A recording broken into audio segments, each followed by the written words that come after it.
ሚረዳን ባጣን ጊዜ ተስፋ በመቁረጥ ውስጥ ነን። ሊረዳኝ የሚችል የለም፣ ይሄንን ሊያረቅልኝ የሚችል የለም፣ ይሄንን ስድቤን ከኔ ላይ ሊያንከባልል የሚችል የለም በሚሉ ምክንያቶች ተስፋ ቆርጠን ልባችን በሐዘን ደመና ተመቶ ይሆን? እንዲህ ባለው ጊዜ ረዳቴ ሰማይና ምድርን ከሰራ ከእግዚአብሔር ዘንድ ነው ይላል። ክብር ለእግዚአብሔር ይሁን። ረዳቴ በተራሮች ላይ ያሉት አይደሉም። ገንዘብ ያላቸው፣ ስልጣን ያላቸው፣ ስም ያላቸው ሰዎች አይደሉም። የኔ ረዳት ሰማይንና ምድርን የሰራው እግዚአብሔር ነው ይላል። አዎ ሊረዳኝ የሚችለው አንድ ነው። እሱ ያለው ቤት ነው፣ በሰማይ ነው። ክብር ለእግዚአብሔር ይሁን። ያ እሱ ሰማይንና ምድርን የሰራ ነው። የጊዜው ባለስልጣን ሳይሆን የዘላለም ፈጣሪ ነው። ኖላዊ ሄር እሱ ቸር እረኛ፣ ቸር ጠባቂ፣ ሳይተኛ የሚጠብቅ እግዚአብሔር ይባረክ።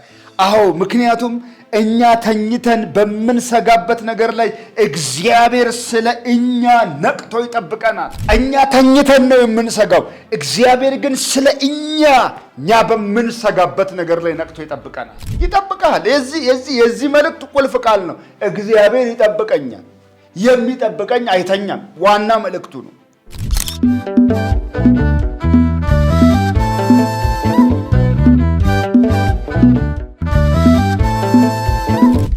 ክብርና ምስጋና ለሕያው አምላካችን ይሁን። ጌታ ኢየሱስ ከሙታን በመነሳቱ ለሕያው ተስፋ፣ ለማይጠፋ እድፈት ለሌለበት ለማያልፍ ርስት እንደ ምሕረቱ ብዛት ሁለተኛ የወለደን የጌታችን የኢየሱስ ክርስቶስ አምላክና አባት ይባረክ። ጌታ የተባረከ ይሁን። የተወደዳችሁ ቅዱሳን የጌታ የኢየሱስ ክርስቶስ ጸጋና ሰላም ከእናንተ ጋር ይሁን። እንደምን ከርማችኋል? ጌታ እንደገና ስለጠበቀን፣ በምህረቱ ስለረዳን፣ ከክፉ እና ከጥፋት ሁሉ ስለሸሸገን፣ መንገዳችንን ስላቀናልን፣ በቀን ከሚበር ፍላጻ በጨለማም ከሚሄድ ክፉ ነገር ሁሉ ስለታደገን ክብርና ምስጋና ለሕያው አምላካችን ይሁን። ጌታ የተመሰገነ ይሁን።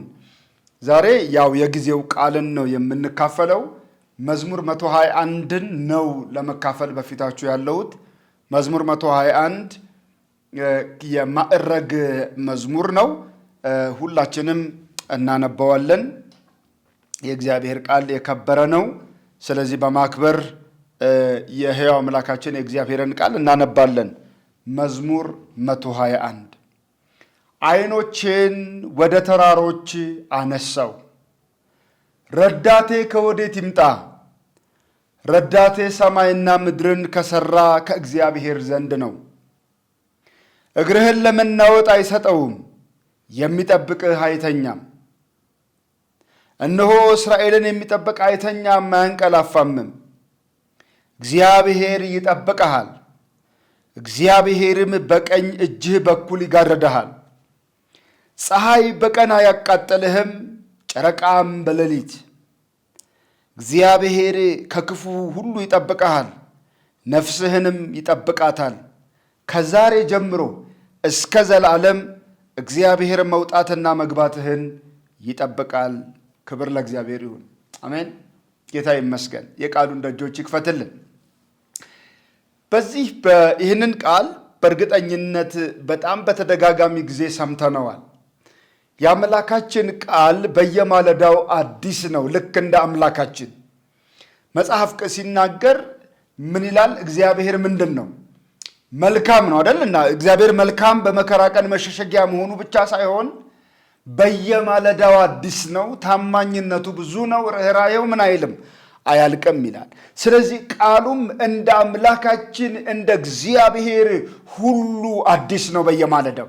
በጥንት ዘመን ይባላል፣ በድሮ ጊዜ አንድ የመጽሐፍ ቅዱስ ተማሪና አንድ የሳይንስ ተማሪ፣ በፍልስፍና የሚያምን አንድ ሰው ነበሩ፣ ጓደኛሞች ነበሩ። እና ያ የመጽሐፍ ቅዱሱ ተማሪ በየማለዳው የተነሳ የእግዚአብሔርን ቃል ያነባል። እና ይሄ የሳይንስ ወይም የፍልስፍና ተማሪው ምን አለው? እንዴ አንተ ሰው ምንድነው በየጠዋቱ እየተነሳ መጽሐፍ የምታነበው? በምሳ ሰዓት፣ በእራት ሰዓት፣ እረፍት በተገኘ ሁሉ ጊዜ ቃሉን ታነባለህ። ምን ማለት ነው? የምታነበው መጽሐፍ አያልቅም ወይ? ደግሞስ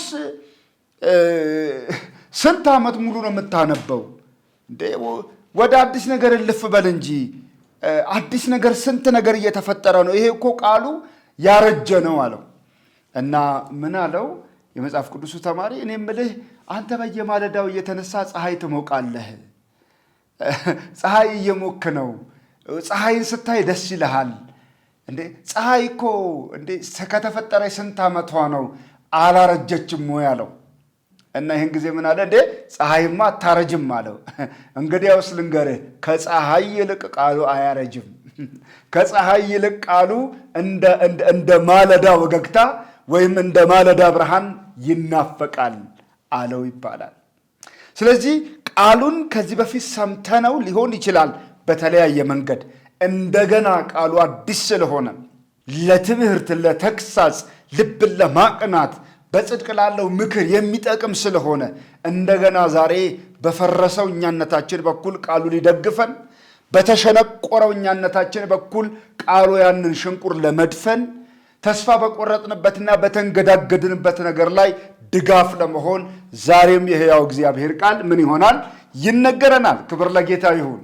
ክብር ለጌታ ይሁን። የሚሰራ ሁለት አፍ ካለው ስለታም ሰይፍ ይልቅ የበረታ ስለሆነ የእግዚአብሔር ቃል ዛሬም እንደገና የተወደደውን ከማለዳ ፀሐይ ይልቅ የሚናፈቀውን ይሄንን ጎልማሳ መንገዱን የሚያነጻበት ቃሉን እንደገና ዛሬ እንካፈላለን። ክብር ለእግዚአብሔር ይሁን። በዚህ በመዝሙረ ዳዊት መጽሐፍ ላይ እንደምታውቁት የመዝሙረ ዳዊት መጽሐፍ ወደ 150 የሚደርሱ ክፍሎች ያሉት መጽሐፍ ነው። መጽሐፉ ከነዚህ ውስጥ በርካታውን የጻፈው ዳዊት ቢሆንም በዳዊት ያልተጻፉ በልዩ ልዩ ጸሐፊያን የተጻፉ መጻሕፍት በመዝሙረ ዳዊት መጽሐፍት ውስጥ ይገኛሉ። እነ ሙሴ በመጽሐፍ ውስጥ ተሳትፈዋል። ሌሎችም ሰዎች እነ አሳፍ በመጽሐፍ ውስጥ ተሳትፈዋል። ሌሎች ዘማሪዎችም የነ ቆሬ ልጆች መዝሙርም በዚህ በመጽሐፍ ውስጥ አለ። ከነዚህ መዝሙራት ውስጥ አንዱ ደግሞ የማዕረግ መዝሙር የሚባለው ነው። የማዕረግ መዝሙር ወደ 15 የሚደርሱ ክፍሎችን ይዟል። ከመዝሙረ ዳዊት መዝሙር 120 እስከ መዝሙረ ዳዊት መዝሙር 134 ድረስ የማዕረግ መዝሙር በመባል ነው የሚታወቀው። የማዕረግ መዝሙር፣ ማዕረግ ማለት መውጣት ማለት ነው። ከፍ ማለት፣ ወደ ላይ ማሻቅቦ መውጣት የሚል ትርጉም ነው ያለው የማዕረግ መዝሙር። የማዕረግ መውጣት፣ ከፍ ማለት፣ ወደ ላይ ማሻቀብ የሚል ትርጉም ነው ያለው።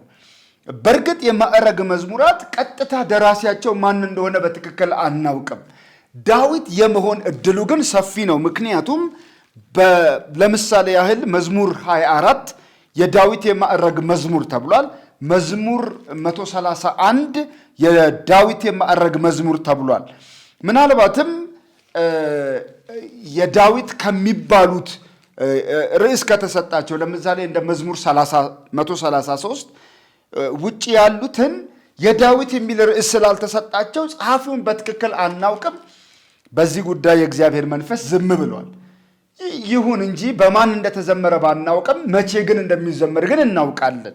መቼ ነው የዳዊት መዝሙራት እነዚህ የማዕረግ መዝሙራት የሚዘመሩት?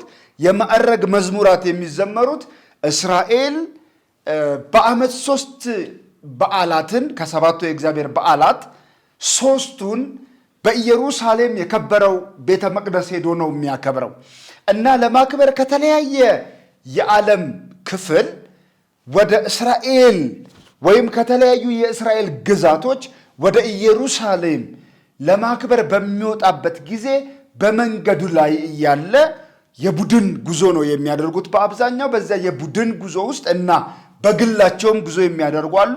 በግልና በቡድን ጉዞ ውስጥ እየዘመሩ ወደ ኢየሩሳሌም የሚወጡባቸው የመውጣት ከፍ ማለት መዝሙሮች ናቸው እነዚህ መዝሙራት።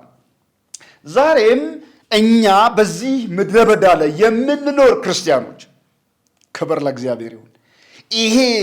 ይሄ ጉዞ የምድረ በዳ ጉዞ ነው እንደምታውቁት። አዎ ወደ ጽዮን ከተማ ተጓዦች ነን እኛ። ወደ ሕያው እግዚአብሔር መገኘት ጉዞ እያደረግን ያለን አማኞች ነን። በእንዲህ አይነት ጉዞ ውስጥ አያችሁ ወይ ኢየሱስ መጥቶ እስከሚወስደን ወይም እኛ ወደ ኢየሱስ እስክንድረስ እኛ የምድረ በዳ ምንድነን?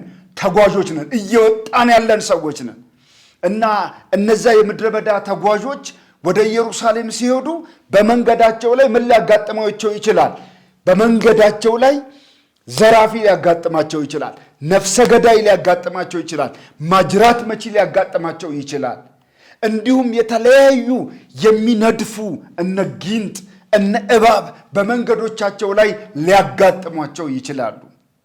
ስለዚህ ከገዳዮች ሞት ለመትረፍ፣ ከገዳዮች ግድያ ለመትረፍ፣ በህይወት ለመዳን እንደገና በሽታን ከሚያመጡ ልዩ ልዩ ተዋሲያን ለመትረፍ ይህንን የማዕረግ መዝሙራት እየዘመሩ ያልፋሉ። እኛም በዚህ ምድረ በዳ ጉዟችን ላይ ይሄንን መዝሙር እየዘመርን እናልፋለን።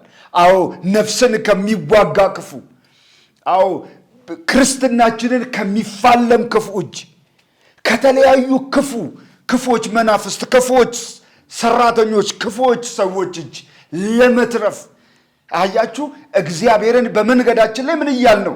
እየዘመርነው እንሄዳለን። በጉዟችን ውስጥ ልዩ ልዩ ሁኔታዎችን እያነሳ ይዘምራሉ። ልዩ ልዩ የእግዚአብሔርን ትድግና፣ የእግዚአብሔርን ኃያልነት፣ የእግዚአብሔርን ተሸካሚነት፣ የእግዚአብሔርን አስመላጭነት እያነሳ ነው የማዕረግ መዝሙር የሚሄደው። አዎ በተጨነቅኩ ጊዜ ወደ እግዚአብሔር ቀና እላለሁ ይላል አይደል? በማዕረግ መዝሙራት ውስጥ በተጨነቀን ጊዜ እኛም ወዴት? ወደ ላይ ሁሉን ወደሚችል አምላክ። ምክንያቱም በስጋ ለባሹ ላይ የሚታመን እሱ ምን ያለ ስለሆነ? የተረገመ ስለሆነ። አያችሁ በዚህ ዓለም ላይ ባለን የህይወት ጉዞ ውስጥ ተስፋ የምናደርገው ተስፋ የሚደረገውን አምላክ ነው። የምናምነው የሚታመነውን አምላክ ነው። ክብር ለእግዚአብሔር ይሁን። የሚታመነውን አምላክ። ይህንን የማዕረግ መዝሙር በተለይ 121ን እስራኤላውያን ዛሬም ድረስ በተለያዩ ሁኔታ ውስጥ ይዘምሩታል። ለምሳሌ በጋብቻ ወቅት ጊዜ የሴቷ ቤተሰብ ለወንዱ ልጃቸውን ለመስጠት በሚያደርጉት እንትን ውስጥ ይዘምሩታል። ይሄንን ዝማሬ ለልጃችን ባህሏ ሳይሆን አንተነ ደጋፊዋ፣ እኛ ሳንሆን አንተነ ደጋፊዋ የሚል ዝማሬ ይዘምራሉ። እንዲሁም በስራ ምክንያት ወደ ተለያዩ አቅጣጫ ሲሄዱ ይሄንን መዝሙር ይዘምሩታል። ዛሬም በስራ ከእስራኤል ውጪ ወደ ተለያዩ አገራት ሲሄዱ እስራኤላውያን ይሄንን ዝማሬ ዛሬም ይዘምሩታል። ክርስቲያኖችም እንዘምረዋለን። እስቲ ምን ይላል? ቁጥር 1 እንደዚህ ይላል፣ ዓይኖቼን ወደ ተራሮች አነሳው ይላል ዘማሪ። ረዳቴ ከወዴት ይምጣ? ዓይኖቼን ወደ ተራሮች አነሳው። በጉዞዬ ላይ እያለሁ፣ በእርምጃዬ ላይ እያለሁ፣ በመንገዴ ላይ እያለሁ ዓይኖቼን ወደ ተራሮች አነሳው። እንግዲህ ምናልባት ከፊት ለፊቱ አንዳች አደጋ ተደቅኖበት ሊሆን ይችላል። የሚገድሉት ገዳዮች ወይም የሚነድፉት እባብና ጊንጥ ወይንም ለሕይወቱ አስጊ የሆነ ነገር ከፊት ለፊቱ ሲያይ ማን ይረዳኛል ብሎ ዓይኖቹን አነሳ። ወገኖቼ ሆይ ተራራ ማለት በመጽሐፍ ቅዱስ ትርጉም ውስጥ ተራራ ማለት ነገስታትን ወይንም ጌቶችን ወይም ባላባቶችን ወይም በገንዘብ ወይም በዕድሜ ወይም በስልጣን ከፍ ያለ ስፍራ ላይ የተቀመጡትን ሰዎች ነው የሚያመለክተው። ስለዚህ ዓይኖቼን ወደ ተራሮች አነሳው። አንዳይ ችግር ከፊት ለፊቴ ሲገጥመኝ ይረዱኛል ብዬ በነገስታት ተስፋ አደረግኩኝ፣ በባለ ሀብቶች ተስፋ አደረግኩኝ፣ በጌቶች ተስፋ አደረግኩኝ። ልዩ ልዩ ዕውቀትና ዝና ያላቸው ብዬ ወደማስባቸው ሰዎች ዓይኖቼን ምን አደረግኩኝ? አነሳው፣ ተመለከትኩኝ። ነገር ግን ረዳቴ ከወዴት ይምጣ? ሊረዱኝ ግን አልቻሉም ይላል። ሊረዱኝ አልቻሉም። ዛሬም ቢሆን እንደዛ ነው ወገኖቼ። ያለንበት ጊዜ ከየትኛውም ጊዜ ይልቅ በጣም ተስፋ መቁረጥ የሚያጠቃው ጊዜ ውስጥ ነን። የሚታየው ሁሉ መልካም አይደለም። ወደ ቀኝም ወደ ግራም ቢባል ልብ የሚያሳርፍ አንጀትን የሚያርስ በቃ በሙሉ ልብ የምንደላደልበት አይደለም። በጣም በርካታ የሆኑ ነገሮችን እናያለን። ከዚህ አሁን ካገኘኝ ነገር ማን ሊያድነኝ ማንስ ሊታደገኝ ይችላል ብለን እናስብ ይሆናል። አዎ ምናልባት ጦርነቶች ሲኖሩ ጦርነቱን ያበርዳሉ ብለን አይኖቻችንን ወደ ተራሮች አንስተን ይሆናል። የኢኮኖሚ ድቀት የኢኮኖሚ ግሽፈት በሚያጋጥምበት ጊዜ ይሄንን ሊያረጋጉ ይችላሉ ብለን ወደ ሆኑቱ እጆቻችንን ጠቁመን አይኖቻችንን አንስተን ልባችንን አሳርፈን ሊሆን ይችላል።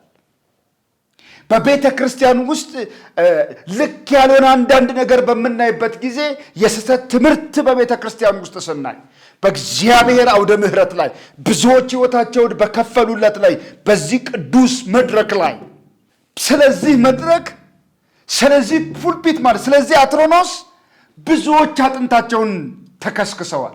ብዙዎች ስጋቸው ለአራዊት ተሰጥቷል።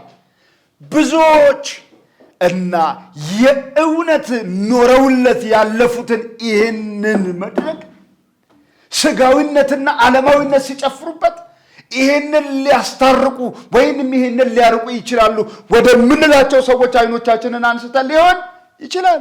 ምናልባት መምህር ከሌ ፓስተር ከሌ መጋቢ ከሌ ይህንን ያስተካክሉት ይሆን ብለን ይሆናል። ግን ረዳቴ ከወዴት ይምጣ? ተስፋ መቁረጥ ሲያጠቃን ሞት ከፊት ለፊታችን ሲደቀን በማይድን በሽታ ስንያዝ ወደ ሐኪሞች ተስፋ አድርገን ሊሆን ይችላል። ወደ ሐኪሞች ገንዘብ ወደሚሰጡን ወደሚለግሱን ሰዎች ምናልባት ትዳር እምቢ ሲል ሕይወት በመከዳት ሲሞላ ልጅ እምቢ ሲል ጽንስ በጭንገፋ ሲተካ ይህንን ሊያርቁ ይችላሉ ወደምንላቸው ሰዎች አይኖቻችንን አንስተን ሊሆን ይችላል። ነገር ግን ረዳቴ ከወዴት ይምጣ? ሚረዳን ባጣን ጊዜ ተስፋ በመቁረጥ ውስጥ ነን። ሊረዳኝ የሚችል የለም። ይህንን ሊያርቅልኝ የሚችል የለም። ይህንን ስድቤን ከኔ ላይ ሊያንከባልል የሚችል የለም በሚሉ ምክንያቶች ተስፋ ቆርጠን ልባችን በሐዘን ደመና ተመቶ ይሆን? አንዳች የሐዘን ማዕበል መጥቶን ይሆን? እንዲህ ባለው ጊዜ ቁጥር 2ን ማየት በጣም አስፈላጊ ነው። መዝሙረኛው እንደዚህ ይላል፣ ረዳቴ ሰማይና ምድርን ከሰራ ከእግዚአብሔር ዘንድ ነው ይላል። ክብር ለእግዚአብሔር ይሁን። ረዳቴ በተራሮች ላይ ያሉት አይደሉም። ገንዘብ ያላቸው፣ ስልጣን ያላቸው፣ ስም ያላቸው ሰዎች አይደሉም። የኔ ረዳት ሰማይንና ምድርን የሰራው እግዚአብሔር ነው ይላል። አስቸጋሪ የሆነ ነገር ሲገጥመኝ፣ ሕይወት ብርቱ ሰልፍ ስትሆንብኝ፣ ፈታኝ የሆኑ ነገሮች በዙሪያዬ ሲሆኑ፣ አዎ ሊረዳኝ የሚችለው አንድ ነው። እሱ ያለው ቤት ነው፣ በሰማይ ነው። ክብር ለእግዚአብሔር ይሁን። ያ እሱ ሰማይንና ምድርን የሰራ ነው።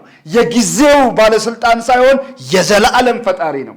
የጊዜው አምባገነን ሳይሆን፣ የጊዜው አዋቂ ሳይሆን፣ የጊዜው ባለሀብት ሳይሆን የዘላለም አምላክ ነው። ክብር ለእግዚአብሔር ይሁን። አዎ ረዳታችን እሱ ነው። ረዳቴ ሰማይና ምድርን ከሰራ ከማን ዘንድ ነው? ከእግዚአብሔር ዘንድ ነው። ይሄ እንዴት ደስ ያሰኛል! ረዳቴ እሱ ነው። ሊረዳኝ የሚችል ሌላ የለም። ሊያግዘኝ የሚችል ሌላ የለም። ሊያቆመኝ የሚችል ሌላ የለም። ስብራቴን ጠግኖ ሕመሜን ፈውሶ በብርታት ሊያቆመኝ የሚችለው አንድ ነው። እሱ ሰማይንና ምድርን የሰራው ነው። ክብር ለእግዚአብሔር ይሁን። ረዳቴን የተራራ ያልኳቸውን ሁሉ የሰራ ነው። ነገስታትን የፈጠረ ነው። የነገስታት ልብ በእጁ ነው። ወደ ወደደው የሚያዘነብለው እሱ ነው። ይሄ አምላክ ነው የኔ እረኛ። ይሄ አምላክ ነው የኔ ረዳት። ወዳጆቼ ሆይ አንድ እውነት ልንገራችሁ። በሕይወታችን ዘመን ሁሉ ሳይደክም የሚረዳን፣ ሳይሰስት የሚሰጠን፣ በእውነት በሕመማችን ላይ ፈውስን የሚሰጥ፣ በድካማችን ላይ ብርታትን የሚያኖር አንድ ነው። እርሱ ሰማይንና ምድርን የሰራ እግዚአብሔር ነው። እኛ አማኞች ነን። ደጋግሜ ነው የምላችሁ፣ እኛ ክርስቲያኖች ነን። እኛ አማኞች ነን። ሰው የፈለገውን ሊል ይችላል። እኛ ግን እናውቀዋለን እግዚአብሔር ሲረዳን። ገና በሆድ ሳንሰራ የሚያውቀን፣ ገና ከእናታችን ማህፀን ሳንወጣ የለየን እሱ የሰራዊት አምላክ እግዚአብሔር ነው። የያዕቆብ አምላክ እሱ መጠጊያችን ነው። እሱ ሁለንተናዊ ድጋፍ፣ ሁለንተናዊ ደስታና ክብር ነው። ስለዚህ ረዳቴ እሱ ነው አለ። ቁጥር 3 እንደገና የእግዚአብሔር መንፈስ ይመልሳል ወይም እግዚአብሔር ይናገራል እንዲህ ብሎ እግርህን ለመናወጥ አይሰጠውም። ክብር ለእግዚአብሔር ይሁን። አዎ ረዳቴ ሰማይና ምድርን ከሰራ ከእግዚአብሔር ዘንድ ነው ብለሃል። አዎን እግርህን ለመናወጥ አይሰጠውም። መናወጥ ማለት መንሸራተት፣ መንገዳገድ፣ ለመውደቅ መድረስ ማለት ነው። መናወጥ ማለት መንገዳገድ፣ ለመውደቅ መድረስ፣ መንሸራተት የሚል ትርጉም ነው ያለው። እግርህን ለመንሸራተት አይሰጠውም። እግርህን ለመውደቅ አይሰጠውም። እግርህን ለመንገዳገድ አይሰጠውም። እግዚአብሔር ምን ያደርግሃል? ይጠብቅሃል። እግርህን ለመናወጥ አይሰጠውም። እግዚአብሔር ይባረክ። እግዚአብሔርን ተስፋ የሚያደርጉ አያፍሩም ተብሎ ተጽፏል። ዛሬ በትዳራችን ላይ ተስፋ የምናደርገው እርሱ የዘላለም አምላክ እግዚአብሔር እንዲሆን፣ በልጆቻችን ላይ፣ በቤተሰባችን ላይ፣ በሀገራችን ላይ፣ በዓለማችን ላይ በተለያዩ ሁኔታዎች ውስጥ ተስፋ የምናደርገው ተስፋ የሚደረግን አምላክ ነው። ክብር ለእግዚአብሔር ይሁን። ተስፋ የሚደረገውን አምላክ ተስፋ እናድርግ። ተስፋ የሚደረገውን አምላክ እርሱ ለመናወጥ አይሰጠውም። በዚህ በመዝሙር 31 ቁጥር 8 ላይ እግዚአብሔር ጠባቂ እንደሆነ 31 ቁጥር 8 ምን ይላል የእግዚአብሔር ቃል? መዝሙር 31 ቁጥር 8 በጠላቴ እጅ አልዘጋኸኝም፣ በሰልፍም ስፍራ እግሮቼን አቆምህ ይለዋል። ዳዊት ነው የሚዘምረው። የእውነት አምላክ አቤቱ ተቤዥተኸኛልና፣ ከንቱ ምናምንትነትን የጠበቁትን ጠላህ። መከራዬን አይተሃልና ነፍሴንም ከጭንቀት አድነሃታልና። ከዛስ በምሕረትህ ደስ ይለኛል፣ ሐሤትም አደርጋለሁ። በጠላቴ እጅ አልዘጋኸኝም፣ በሰፊም ስፍራ እግሮቼን አቆምክ ይለዋል። ተቸግሬያለሁና አቤቱ ምራኝ ይለዋል። እግሮቼን አቆምህ። አዎ ጠላት ወጣልኩት ሲል አንተ አቆምከኝ። ገደልኩት ሲል በሕይወት አኖርከኝ። አጠፋሁት ሲል በሕይወት አቆምከኝ። አስረሳሁት ሲል እንደገና በሕዝብ ልብ አደመከኝ። ይህንኛውን ሰረስኩት ሲል እንደገና ከፍ አደረከኝ። አንተ የኔ ዕድል ፈንታ፣ አንተ የኔ ጽዋዬ። አቆምከኝ፣ እግሮቼን አቆምካቸው አበርትተህ። ለመናወጥ አልሰጠኸኝም። ክብር ለእግዚአብሔር ይሁን። አዎ ጠላት ሊገድለን እያገሳ ሲመጣ የእኛ አምላክ እግዚአብሔር ለእኛ እግር መንሸራተት አይሰጥም። በእስራኤል ታሪክ የሆነው ይሄ ነው። ታስታውሱ እንደሆን ጠላት እስራኤልን አጠፋሁት፣ በቃ በላሁት ብሎ ነው የመጣው አይደል እንዴ? በ10 ሙሉ ተአምራት እግዚአብሔር የበረታ ክንዱን ለፈርዖን አሳይቶ፣ ፈርዖን ግን በበረታው የእግዚአብሔር ክንድ ምን መድቀቅ አልቻለም። አጠፋሁት ብሎ መጣ። ከፊት ለፊቱ የኤርትራ ባህር ስላለ እንዴት ይህንን ይሻገራል ብሎ እግዚአብሔር ግን ያንን ባህር ምን አደረገው? ገመሰው። ህዝቡን በደህና አስሻገረ። መጥቼ ያስኳቸው ሲል በጣም ነው እሱ እኮ የሚያስደንቀን አይደል? የመጨረሻው የፈረስ ኮቴ፣ የመጨረሻው የጦረኛ እግር ገብቶ ሲያበቃ፣ በእስራኤል ወገን ደግሞ የመጨረሻው እግር ከባህሩ ተነቅላ ወደ ደረቁ ምድር ስትሻገር፣ እነዚህ ወደ ባህሩ ገብተው ሲያልቁ እግዚአብሔር ከደነው። እግዚአብሔር የተባረከ ይሁን። አዎ እግዚአብሔር እግርህን ለመናወጥ አይሰጠው በምንም ተአምር። እግዚአብሔር ታዳጊ፣ እግዚአብሔር አስመላጭ አምላክ ነው። በእርሱ ልትተማመኑ ትችላላችሁ ቅዱሳን። ዛሬ ምን በሕይወታችሁ ውስጥ ሰልፍ አለ? ምንም ይኑር የጓደኛ መክዳት፣ የወዳጅ መክዳት፣ ልዩ ልዩ ነገር ከግራ ቀቀይ ሊኖር ይችላል። አሁን ምን አለ በህይወታችሁ ውስጥ መዓት ነገር ሊኖር ይችላል። መዓት ግን እግዚአብሔር እግርህን ለመናወጥ አይሰጠውም። ያ ብቻ ግን አይደለም። ምን ይለዋል መሰለ? የሚጠብቅህ አይተኛም። ክብር ለእግዚአብሔር ይሁን። አዎ የሚጠብቀን አይተኛም። እግዚአብሔር ሳይተኛ ይጠብቃል። አዎ የአሕዛብ አማልክት ይተኛሉ።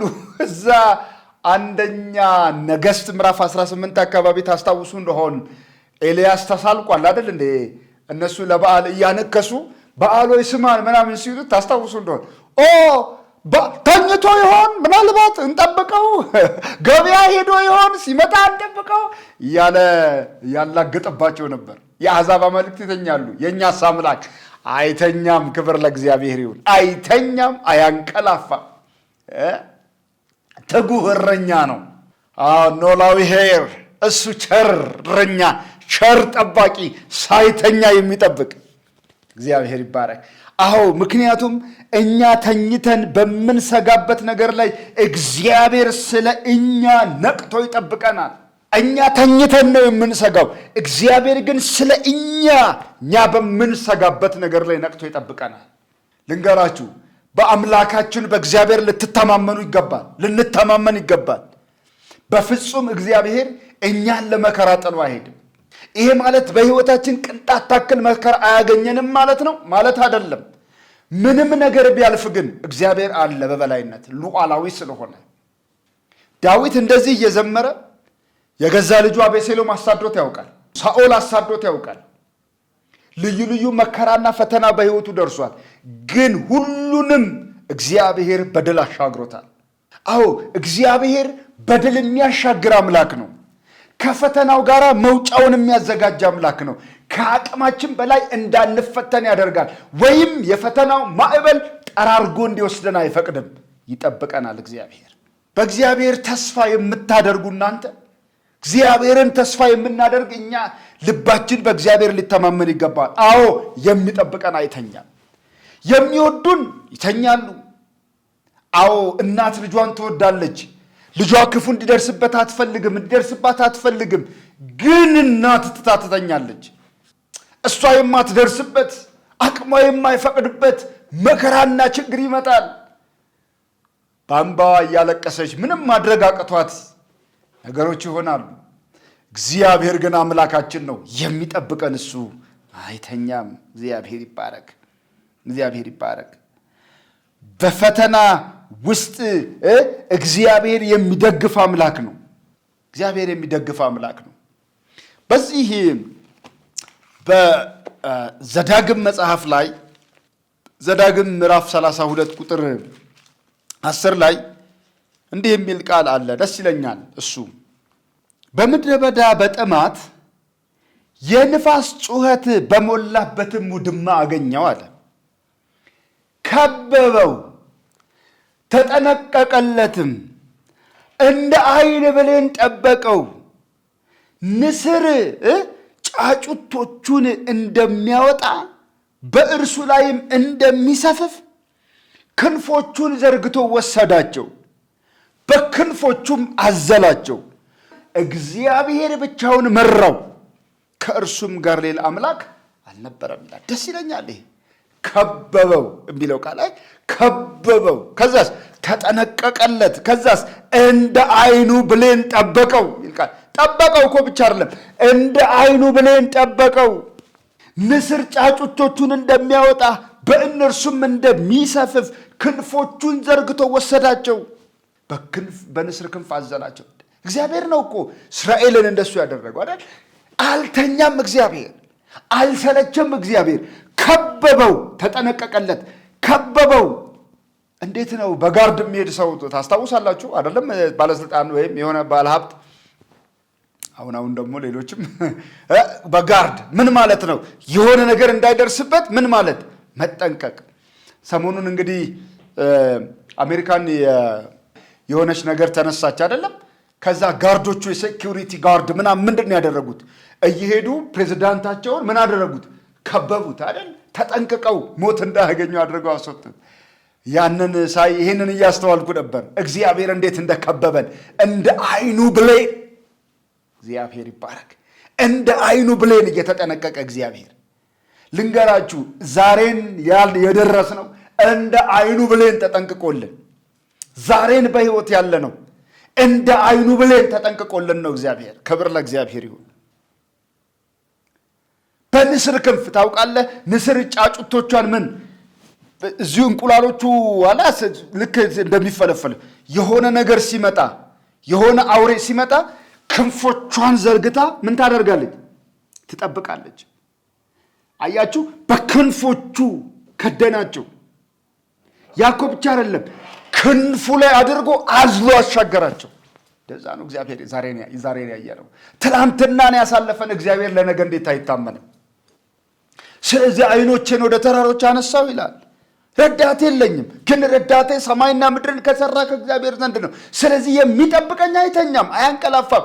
ዛሬም ባለን ህይወት የሚጠብቅህ አይተኛም፣ የሚጠብቅህ አይተኛም፣ የሚጠብቅሽ አይተኛም። እግዚአብሔር ይጠብቀኛል በሉ እስቲ። እግዚአብሔር ምን ያደርገኛል? ይጠብቀኛል። እግዚአብሔር ይጠብቀኛል።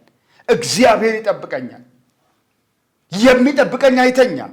አሜን። የሚጠብቀኝ አይተኛም። እኔን ለመከራ አሳልፎ አይተኛም። እኔን ለችግር አጋፍጦ አይተኛም። እኔን ለሞት ጥሎ አይተኛም። እኔን ለውርደት ጥሎኝ አይተኛም። እግዚአብሔር ምን ያደርጋል? ይጠብቀኛል። ዘፍጥረት ምዕራፍ 48 ቁጥር 15 ያዕቆብም ዮሴፍን ባረከ ይላል፣ እንዲህም አለ፣ አባቶቼ አብርሃምና ይስሐቅ በፊቱ የሄዱለት እርሱ እግዚአብሔር ከታናሽነቴ ጀምሮ እስከ ዛሬ ድረስ እኔን ምን ያለኝ የመገበኝ እግዚአብሔር ከክፉ ነገር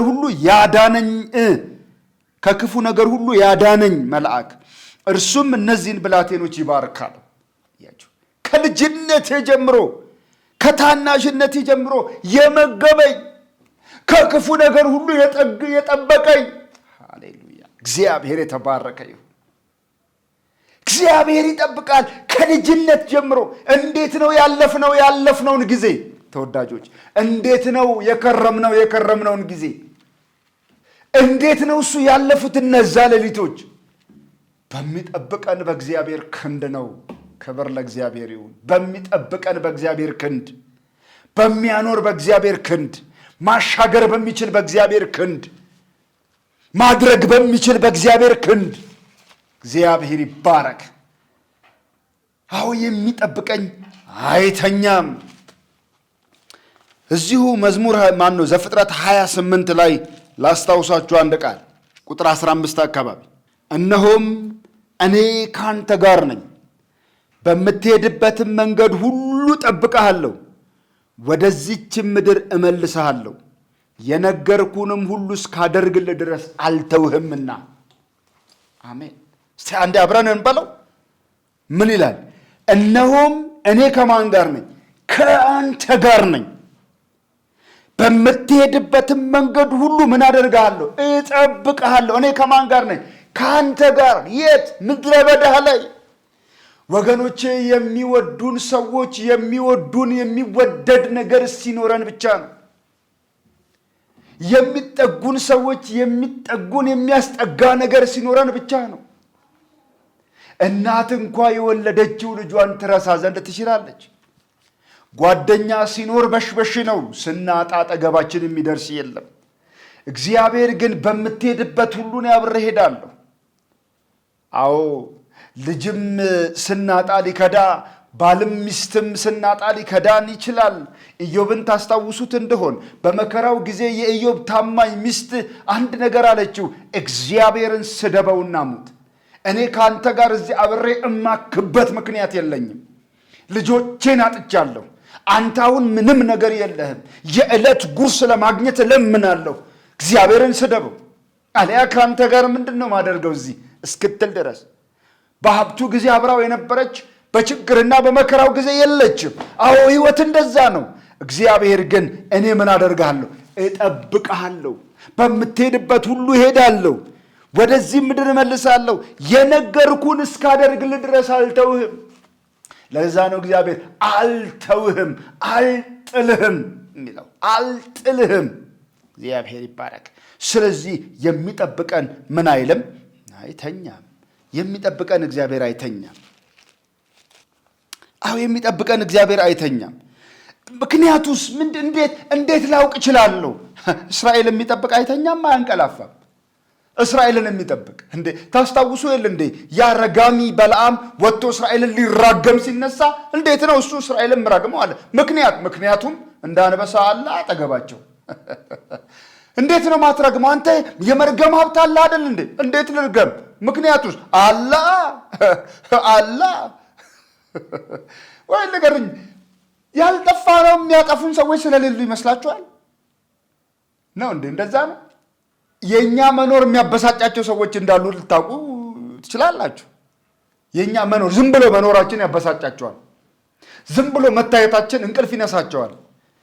እንዴት እናጥፈው ብራምን ብለው ሰዎች ስብሰባ ሊገቡ ይችላሉ። የሚጠብቀን ግን ምን አይልም? ለአፍታ እንኳ አይተኛም።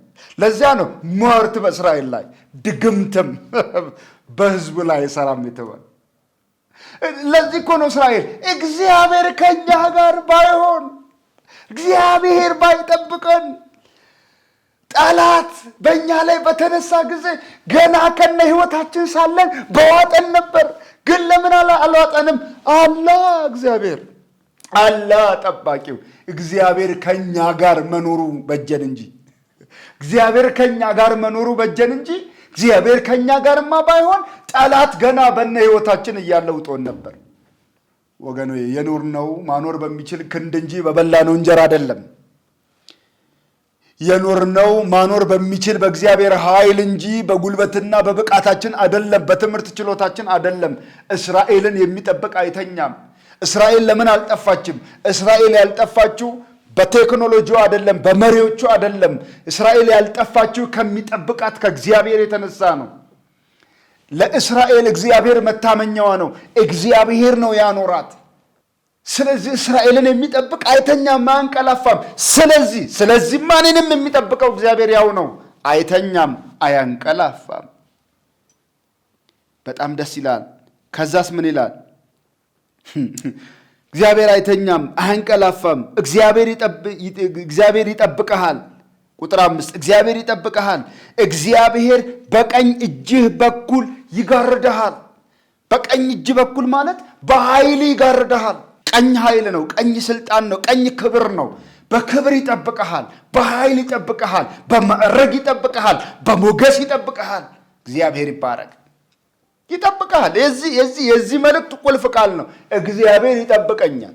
የሚጠብቀኝ አይተኛም። ዋና መልእክቱ ነው። ይጠብቀኛል። ማን ነው? እግዚአብሔር።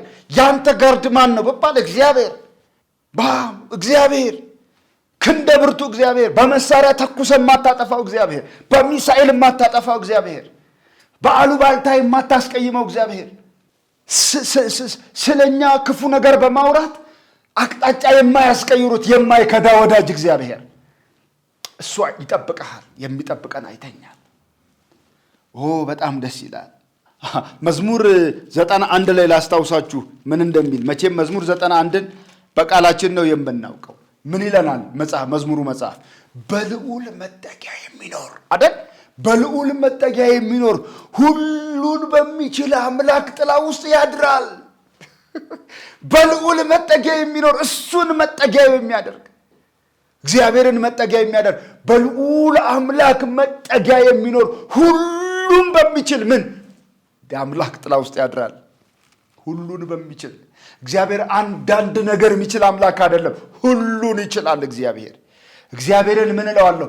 አንተ መታመኛዬ ነህ እለዋለሁ። ባለስልጣን አይደለም፣ ኢቭን አገልግሎቴ አይደለም፣ መዘመራችሁ አይደለም፣ በባንክ ውስጥ ያስቀመጥነው ያጠራቀምነው ገንዘብ አይደለም፣ የመንግስት ስርዓት እሱም አይደለም።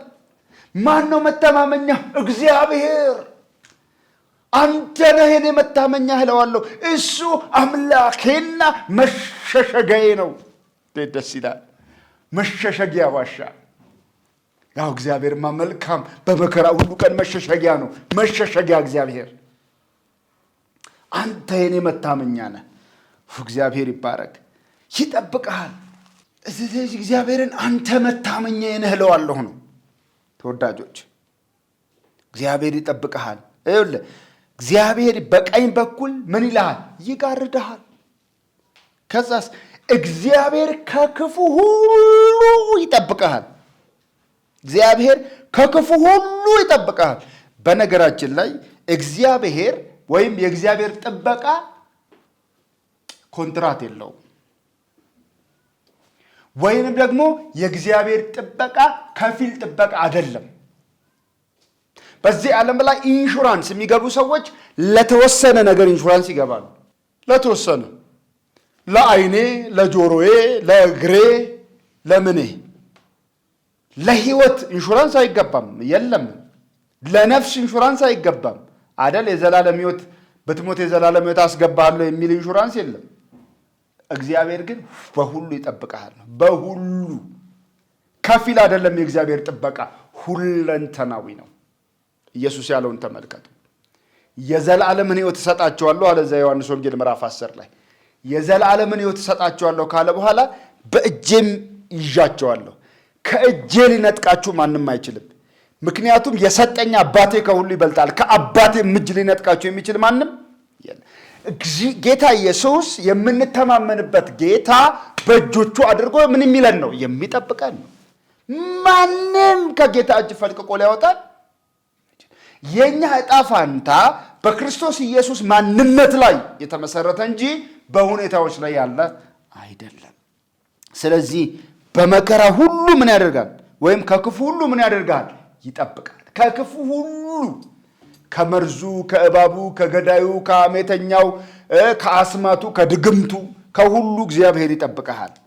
ይሄንን ይልና ፀሐይ በቀን አያቃጥልም፣ ጨረቃም በሌሊት ይላል። ምን ማለት እንደሆነ ልንገራችሁ። የቀትር ፀሐይ ባለስልጣናት ወይም በስልጣን የሚመጣ ወይንም ደግሞ ይሄ በቀን ህይወት ላይ የሚሆን ማናቸውም ነገር ነው። የህይወት መከራ ነው። የህይወት መከራ። የሌሊት ጨረቃ ማለት ደግሞ የውስጥ ፍርሃት፣ ጭንቀት። ሌሊት ማለት ጭንቀት፣ ሌሊት ማለት መከራ።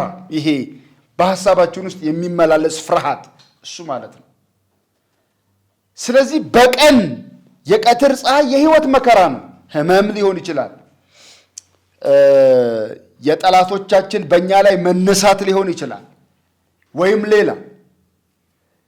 ጌታ ግን በማንኛውም ሁኔታ ውስጥ ይጠብቀናል። ከራሳችንም ከውስጥ ፍርሃትና ጭንቀት፣ ከውጭም የህይወት መከራ ጌታ ይታደገናል። እሱን ነው የሚናገረው። ቁጥር 7 እንደዚህ ይላል፣ እግዚአብሔር ከክፉ ሁሉ ይጠብቅሃል ብሎ ነፍስህን ይጠብቃታል ይላል። የተወደዳችሁ ቅዱሳን፣ ነፍሳችን በጌታ እጅ የተያዘች ናት ወይስ አይደለች? በክርስቶስ ኢየሱስ አምነናል?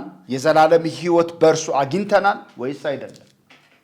እንደዛ ከሆነ የጽዮን መንገደኞች፣ የምድረ በዳ ተጓዦች እንደመሆናችን መንገዳችን በሰማያዊ ስፍራ በአብ ቀኝ ለመሆን መንገድ ላይ ያለን ሰዎች ነን። በተስፋ በእምነት ከእርሱ ጋር በሰማያዊ ስፍራ እንደተቀመጥንና የዘላለም ክብርንና ህይወትን በሞተልን ጌታ እንደወረስን እናውቃለን። በዚህ ምድር ላይ በምንኖርበት ጊዜ ግን ለአፍታ የማንጠራጠረው ነገር ከዘላለም ህይወት ክብር የሚያጎድለን ምንም ነገር እንደሌለ ነው። ከዘላለም ክብር የሚያጎድለን አንዳች ነገር የለም። ምክንያቱም ነፍሳችንን ምን ያደርጋል? ይጠብቃታል። ከዛሬ ጀምሮ እስከ መቼ? እስከ ዘላለም ድረስ። እስከ ዘላለም ድረስ የሆነ ለጊዜው ሳይሆን ለኮንትራት ሳይሆን ለዘላለም የሚጠብቀን አምላክ ነው አምላካችን። ለዛ ነው እግዚአብሔር መግባትና መውጣትን ይጠብቃል። እግዚአብሔር መግባትና መውጣትን እንዴት ያለ ነው! እግዚአብሔር መግባት፣ እግዚአብሔር መውጣታችንን ይጠብቃል። እግሮቻችን በመሰናክል እንዳይወድቁ፣ ልባችን ተስፋ በመቁረጥ እንዳይዝል፣ አይኖቻችን በእንባ እንዳይሞሉ፣ የምናየው የምንሰማው ነገር እንዳይጥለን እንዳይፈትነን እግዚአብሔር መግባት መውጣታችንን ይጠብቃል። ተወዳጆች ሆይ ዛሬ በክርስቶስ ኢየሱስ በማመን የዘላለም ሕይወት ያለን እኛ እግዚአብሔር አብ አባታችን ይሆነልን፣ ያንን የተወደደውን መንፈስ ቅዱስን የተቀበል በመንፈስ ቅዱስ የታተምን በመንፈስ ቅዱስ የተጠመቅን የዘላለም ሕይወት ዋስትና ያለን እኛ በክርስቶስ ኢየሱስ ያመንን አንድ እርግጠኛ የምንሆንበት ነገር ይሄ ነው። እግዚአብሔር ይጠብቀናል። አሜን። እግዚአብሔር ምን ያደርጋል? ይጠብቃል። አዎ የምድር ጠባቂዎች ሊሰለቹ እንቅልፍ ሊያጠቃቸው ይችላል። እግዚአብሔር ግን ይጠብቃል። ስለዚህ ተወዳጆች ሆይ ወደ ጌታ መመልከት አለብን። እሱ ምን አይልም? ፈጽሞ አይተኛም። እሱ ምን አይልም? ፈጽሞ አይታክትም። እሱ ምን አይልም? ሁልጊዜ ከጎናችን፣ ሁልጊዜ ከጎንን። እንዴት ደስ ይላል! ለብቻ በምድረ በዳ እያቋረጥን ባለንበት ጊዜ ኮሽ የሚል የቅጠል ድምፅ በሚያስበረግግበት ምድረ በዳ ላይ ከአጠገብ አለው የሚል ብርቱ ጠባቂ በንስር ክንፍ እንደ ንስር ክንፍ እኛን ተሸክሞ በሚያሻግር ክንድ ላይ መተማመን እንዴት ያለ እድል ነው! ስለዚህ ወገኖች ሆይ ተስፋ እንዳንቆርጥ ይሄ ቃል የልባችን ድጋፍ እንዲሆን እግዚአብሔር ይርዳል። ተስፋ እንዳንቆርጥ፣ እንዳንዝል፣ እንዳንንገዳገድ በዚህ የምድረ በዳ ጉዞ ውስጥ ከዘላለም ሕይወት አንጻር ነገሮችን እያየን የጊዜውን ነገር በአምላካችን ነገር ላይ ተስፋ እንድናደርግ ለዘላለም ሕይወትም ደግሞ የሚጠብቀን አለ። ኢየሱስ እኔ ጠብቃችኋለሁ ስላለ፣ በእጆቼ ይዣችኋለሁ ስላለ፣ ጳውሎስ በዚህ በሁለተኛ ጢሞቴዎስ መልእክት ምዕራፍ 4 ላይ እንደዚህ ይላል፣ ጌታም ከክፉ ሁሉ ያድነኛል ይልና ለሰማያዊው መንግስት ይጠብቀኛል ይላል። ይጠብቀኛል። ብዙ ነገር በዙሪያው አልፏል። የድንጋይ መደብደቡ፣ መወገሩ፣ መነቀፉ፣ መመታቱ፣ ብዙ ነገር በሕይወቱ አልፏል። ግን ለሰማያዊ ክብር ይጠብቀኛል። ምክንያቱም ክንዶቹ ይላሉ አይደለም። ከጌታ ክንድ ማንም ሊያወጣን አይችልም። ስለዚህ ተወዳጆች ሆይ አሁን ባለው ሕይወታችን እግዚአብሔርን ተስፋ በማድረግ እንድንኖር፣ አሁን ባለው ሕይወታችን በሱ ላይ ተደላድለን የሚጠብቀኝ አይተኛም በሚል መርህ ሕይወታችንን እንድንቃኝ ጌታ ይርዳን። ለዘላለም ክብር፣ ለዘላለም ሕይወት የሚጠብቀንንም እሱን ተስፋ በማድረግ እንድንኖር ጌታ ያግዘን። ጸጋው በነገር ሁሉ ይደግፈን፣ ይደግፋችሁ። ጌታ በነገር ሁሉ ክብሩን ይውሰድ። ምስጋና ለአምላካችን ይሁን። ጸጋ ይብዛላችሁ። በዚህ ቃል እርስ በርስ እንድንጽናና ጌታ ይርዳን። ተባረኩ።